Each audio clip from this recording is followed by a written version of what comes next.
It is the 41st millennium, and mankind is doomed. The Imperium extends from the sacred world of holy terror to the far reaches of the Milky Way galaxy, an autocratic behemoth spanning millions of worlds, and human lives simply beyond count. But golden eras of progress, prosperity, and enlightenment are gone, never to come again. The shining path is lost. Mankind can do nothing but rage against the dying of the light. The fate of humanity can be attributed to one man, a figure only known as the Emperor, a human of unimaginable power. His origins are shrouded in myth, the subject of speculation and whispered rumours. All that is known for certain is that he revealed himself to humanity in the dying days of the 29th millennium and began his plan to guarantee his species' survival. But his plan failed. Over 10,000 years later, the Emperor is broken and immobile, little more than a desiccated corpse, kept alive only by the daily sacrifice of thousands of souls, the power of an ancient but failing life support machine, and the strength of his own will. His shattered form mirrors the state of his Imperium, an entity powerful beyond measure, yet one doomed to rot into nothing. How did it come to this? Ever since the first humans climbed down from their treetops, they have gazed, awestruck, at the stars above them. And, at the end of the second millennium, mankind began their awkward, stumbling first steps outside of Earth's atmosphere and into the endless space beyond it. Slowly but surely, humanity colonized their solar system. Mars was terraformed by industrial cartels. The Red Planet soon became the center of science and technology, and with the might of such resources behind it, humanity began to establish and develop other colonies across the moons of the gas giants and the asteroids. Much later, at the dawning of the 18th millennium, the invention of warp drives allowed humans to leap into the great unknown. From their humble home system, mankind marched out into the darkness. This form of faster-than-light space travel was made possible by travelling not through real space, but the warp. The warp is a psychic dimension which mirrors the real world. The emotions of sentient beings in real space are reflected here, and this is where their souls go when they die. These spirits and emotions fuel the gods of the warp, timeless, impossible beings forever at war with one another. Khorne, the god of war and bloodshed. Nurgle, god of decay. Tzeentch, god of change. And Slaanesh, god of excess, are the four most powerful chaos gods, those with the most influence on the real world. Humanity's ships, however, protected themselves with Geller fields, shielding them from hell itself, the gods that ruled it, and the many different creatures that swam through its roiling currents.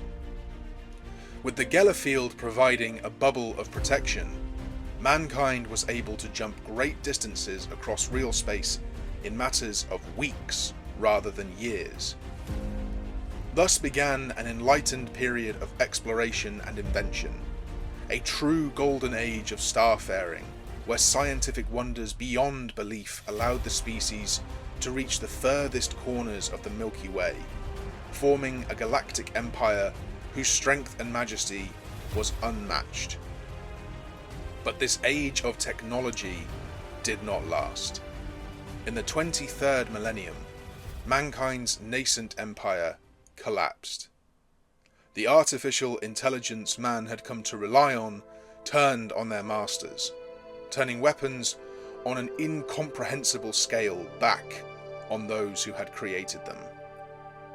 And while this cybernetic revolt was put down, it was a short-lived victory. Only centuries later, humanity's now precarious existence came under threat as violent warp storms shook the galaxy, engulfing human colonies and isolating them from one another. The enlightened alliance of human worlds turned on one another, just as psychers, humans who could channel the warp's psychic power, began to emerge among their vast populations. The true details of humanity's fall are lost. All that is known for certain is that it was swift and brutal. For close to 5,000 years, humanity lived in the shadow of its former glory. Lonely empires who had survived the cataclysm lived estranged from each other, each becoming increasingly isolationist and superstitious as time went on. The species that endured was not the same which had first conquered the stars. Mankind was broken, fearful of the warp and the technologies that had undone them. It was from this darkness that the Emperor arose, a phoenix from the ashes of his people.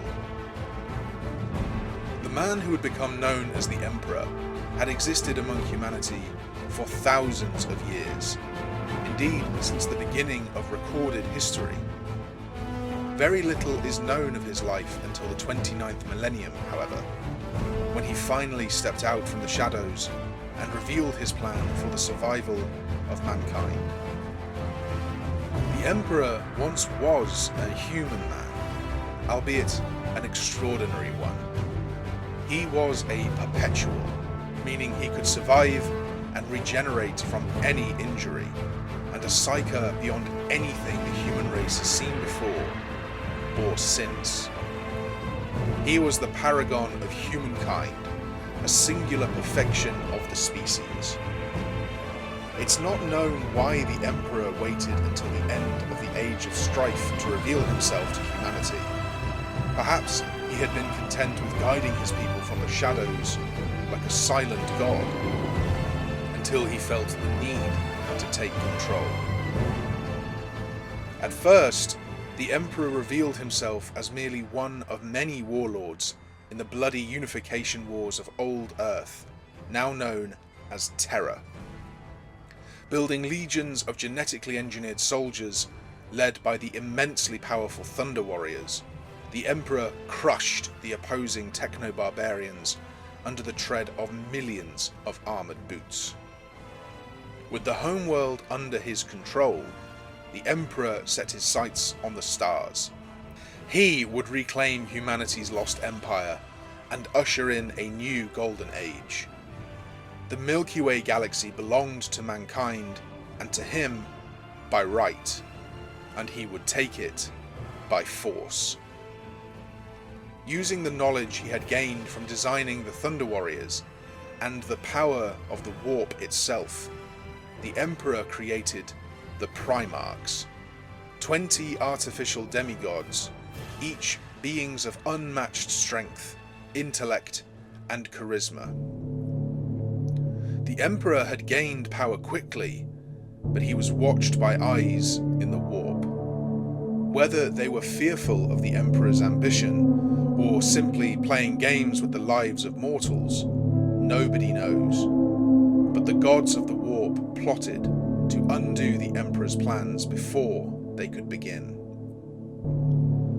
In the last great warp storm to rack Terra, the young Primarchs were stolen from their cradles and scattered across the galaxy, their gestation pods raining down on distant planets and forgotten civilizations. Having had his greatest works snatched from him, the Emperor turned instead his efforts to the next best option, building his legions. He engineered thousands of gene-enhanced super soldiers, the Adeptus Astartes, known as the Space Marines. These, like the Emperor and the Primarchs, are superior to regular humans in almost every way. Far taller, stronger, quicker, and more intelligent, protected in suits of power armor, wielding gigantic weapons with perfect discipline. United, an army unlike anything mankind had mustered before took to the stars in a Great Crusade. The Emperor set out from Terra to find his lost sons, reunite the lost pockets of humanity scattered during the Age of Strife, and destroy any who would oppose them. The first Primarch to be found was Horus Heresy. Father and son waged galactic war together for 30 years, becoming ever closer as they fought their way across the stars. Eventually, one by one, the remaining Primarchs were discovered, but Horus remained the Emperor's favourite, his first son, and it was to Horus that he bestowed the rank of War Master, Supreme Commander of the Imperium's forces, before retiring to the throne world of Terra to begin his greatest work. The Golden Throne is a relic from the Dark Age of technology, and, so the rumours go, partly alien tech, xenotech. The throne, if powered by someone of incredible psychic might, could open a portal into the webway, a dimension separate from real space and the warp, which humanity could use to finally escape the ever-present influence of chaos forever. The Primarchs were superhuman in every respect, elevating them from the rest of mankind. But the Emperor was superhuman even to the Primarchs, and neither the father nor his sons could ever truly understand one another. The Emperor moved to guide humanity towards the shining path only he could foresee, and only he could achieve. This was a violent, bloody path. The Imperium he had created was a cruel, hyper-efficient machine designed only for war. An entire civilization permanently mobilized and engineered towards conquest. The Great Crusade swept the galaxy in a swift, brutal tide. Alien creatures, or Xenos, were purged, as were any human civilizations that refused to join the Emperor. His war machine, led by his sons, did exactly what it was designed to do. It stomped ancient cultures into the dirt and waged galactic genocide on anything it could not rule over. The Imperium exterminated all faiths, with the Emperor seeing them as superstitious and restrictive, and that the only thing worth believing in was mankind itself. Because of his singular focus on following his foresight, the Emperor cared not for the cruelty he inflicted on the galaxy. To him, it was necessary for the survival of his species, and he put that goal above anything else. So the legends go, and the critics say, he was different from all who came before him, because he possessed absolute certainty that his solution to the problems facing mankind was the only correct one. But his plans never came to pass. At the end of the Great Crusade, humanity left the shining path and wandered into the darkness. Though it isn't clear when, at some point in humanity's long history, the Emperor had stolen the power to make the Primarchs from the gods, and scattering them across the vast stretches of the galaxy and out of the hands of the Emperor had been only the first act of their retribution. They schemed to corrupt the Emperor's sons, to lure them with the powers of the warp and turn them against their father. The regent of the Imperium, Malcador the Sigillite, is rumoured to have privately admitted that the Emperor had known that only some of his sons would be capable of rehabilitation from the long centuries of warfare. Whether this included the possibility of falling to chaos remains unknown. But he never considered the possibility of Horus, his favourite, turning against him.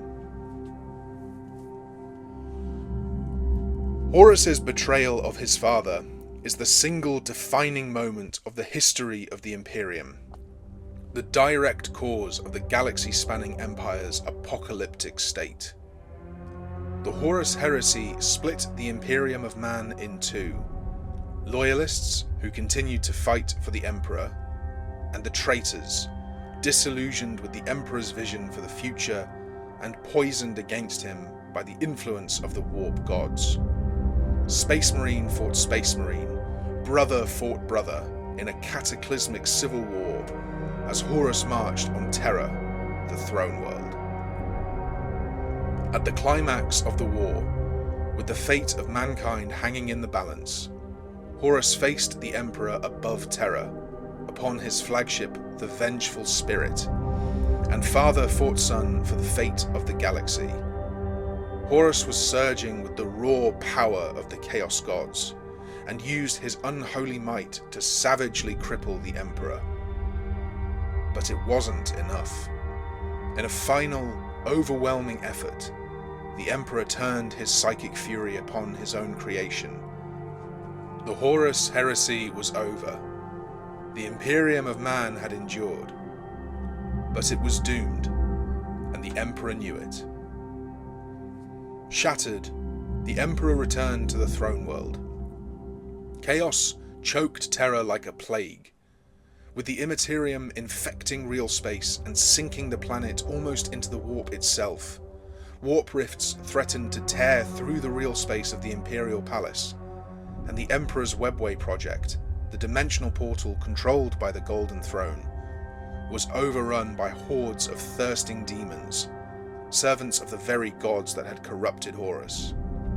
The throne itself was the only thing holding Terra together, and the rest of humanity along with it. There was only one option. The Emperor was installed into the Golden Throne. Though his body was broken, his mind endured. Through sheer force of will, he channeled his power into the Golden Throne, sealing the compromised portal to the Webway, and keeping reality itself from tearing asunder. Nobody knows for certain, but it is understood that supporting the Golden Throne is akin to torture. The sheer force required to power such a machine is otherworldly, such that even a being like the Emperor would struggle to maintain it. While the Emperor had left to face Horus, the operation of the throne had fallen to his closest friend and trusted advisor, Malcador the Sigillite. And despite being the second most powerful human psyker in existence, the exertion of this reduced him to dust. The Emperor was severely injured, but had no choice other than to take Malcador's place, to imprison himself in a cage of his own design.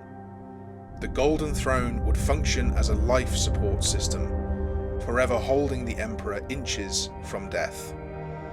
If he was removed from the machine, he would die, the warp would overwhelm Terra, and humanity would fall. He must sit upon his throne forever.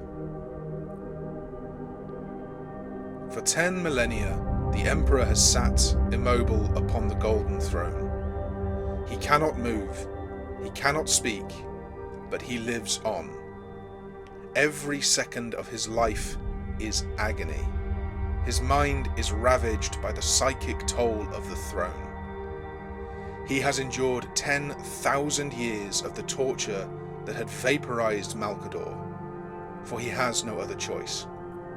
If he dies, or if the throne fails, Terra falls, and the Imperium of man falls with it.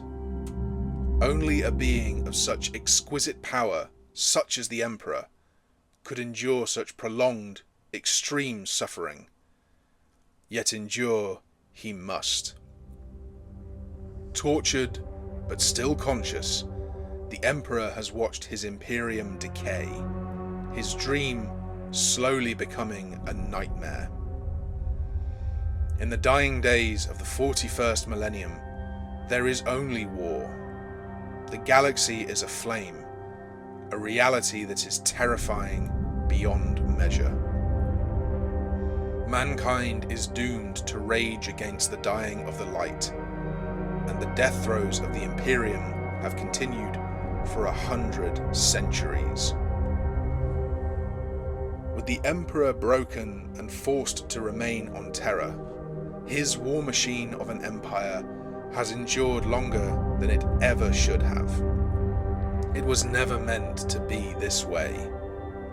When the Emperor had unified Terra, he had used legions of Thunder Warriors, brutal prototypes of the Space Marines, who took the planet quickly and violently.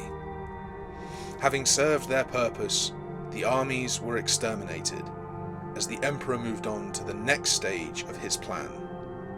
The Great Crusade might have been no different, a brutal engine meant to steamroll the galaxy as quickly as possible, to establish the Emperor as the master of mankind, and allow him to usher in a new golden age. But now, for 10,000 years, the mechanisms of war set in motion by the Emperor have continued without his guidance. Like a rotting whale, the Imperium has swollen to a monstrous size. Trillions upon trillions of human lives are born into a waking nightmare. Humanity is stuck in the systems he designed. Cruel, authoritarian schemes meant only for waging war and to be replaced, but extrapolated along 10,000 unguided years. After the Horus Heresy, the Imperium continued to bleed from its wounds, and like sharks circling their prey, the galaxy's Xenos races tore at the dying husk of the Imperium. Xeno species raid the fragile supply systems and exposed planets of mankind with terrifying and increasing ferocity. Orcs grow in numbers across the galaxy, forming warbands and incursions larger than any seen before. In recent years, the Tyranids have come, an endless horde swarming out of the intergalactic void, capable of engulfing all that stands before them. And beneath the very foundations of the Imperium, the Necrons are waking from their aeons-long slumber, ancient dynasties from forgotten wars, and civilizations ancient beyond reckoning. And of course, the looming threat of chaos casts an eternal shadow over mankind's very existence. The Space Marines who had followed Horus and the Primarchs who led them have lived on to the present day. Forsaken, twisted warriors poisoned by the arcane powers of the warp, their human souls forfeit to the dark gods they served. They call themselves the veterans of the Long War, Chaos Space Marines, and they will not rest until they have brought the Imperium to its knees and finally slain he who they call the false Emperor, the Corpse King. One by one, the loyalist Primarchs who had survived the ancient civil war had all vanished. Some were wounded in more recent conflicts, others vanished on missions of retribution and vengeance, and the Imperium slipped further and further into insanity in their absence. To the untold trillions of humans across the Emperor's realm, he is God. The Imperium has fallen into superstition. becoming a fanatical, religious institution, the likes of which it had been designed to destroy, with its creator as the object of worship. And it proved to be something of a self-fulfilling prophecy. The longer the Emperor was incarcerated on the Golden Throne, the hungrier it had become. Psykers were sacrificed on Terra daily for their psychic fuel, more and more and more. Countless human beings all consumed by the Emperor in the machine. And across 1,000 worlds, people prayed to him, deifying him against his will. 10,000 years into his imprisonment, the Emperor has only grown more powerful, a being roiling with the psychic energy of souls beyond count. He is the God Emperor of mankind, trapped in a hell of his own creation.